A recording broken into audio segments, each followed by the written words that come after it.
Course రాబోయేటటువంటి ఎగ్జామ్‌లో ఇంత వెయిటేజ్ ఉండొచ్చు, ఉండకపోవచ్చు. బట్ మన యొక్క ప్రిపరేషన్ స్ట్రాటజీని మనం అర్థం చేసుకోవాల్సినటువంటి సందర్భంలో ఈ వెయిటేజ్ మీకు ఉపయోగపడుతుందనేటటువంటి ఉద్దేశంతో మీకోసం దీన్ని అందించడం అనేది జరుగుతుంది. మరి దీంట్లో మార్క్స్ పరంగా చూసుకుంటే ఇంగ్లీష్‌కి సంబంధించినటువంటి టాపిక్స్‌లలో 15 క్వెషన్స్ వరకు రావడం జరిగింది ఆన్ అండ్ యావరేజ్. అంటే ఇంతవరకు రావచ్చు. ఒకవేళ 1 ఆర్ 2 క్వెషన్స్ ఎక్కువ లేదా తక్కువ ఉండొచ్చు. ఒక దగ్గర ఎక్కువ అయ్యాయి అనుకోండి, మిగతా ఏరియాల్లో వాటిని కొంచెం కట్ చేసే ప్రయత్నం చేస్తారు.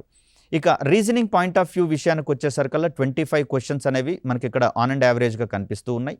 అర్థమెటిక్ పాయింట్ ఆఫ్ వ్యూలో 20 క్వెషన్స్, కరెంట్ అఫైర్స్ రిలేటెడ్‌గా 25 క్వెషన్స్ కనిపిస్తూ ఉన్నాయి.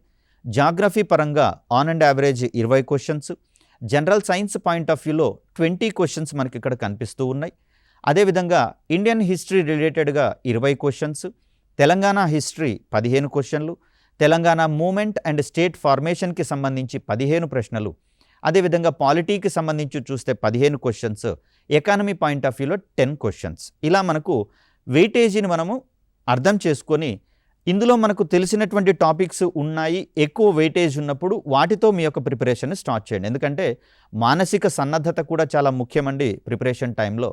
కాబట్టి తెలిసిన టాపిక్ అయితే అంటే దాంట్లో ఉన్నటువంటి సూక్ష్మాలను కూడా, అంటే మైన్యూర్ ఇష్యూస్‌ని కూడా మనం అర్థం చేసుకునేటటువంటి కెపాసిటీ మనకు ఉంటుంది. కాబట్టి ఈ టైంలో ఒక్కొక్క టాపిక్ అయిపోయిన తర్వాత ప్రీవియస్ ఇయర్ క్వెషన్స్‌ని కూడా ఆ పాయింట్ ఆఫ్ వ్యూలో ఆ టాపిక్ రిలేటెడ్‌గా చూసుకోగలిగితే మీరు చేసినటువంటి ప్రిపరేషన్ ఏదైతే ఉందో అది ఎగ్జామ్ ప్యాటర్న్‌కి రిలేటెడ్‌గా ఉందా లేదనేటటువంటి క్లారిటీ అప్పటికప్పుడే మీకు దొరికేటటువంటి అవకాశం ఉంటుంది.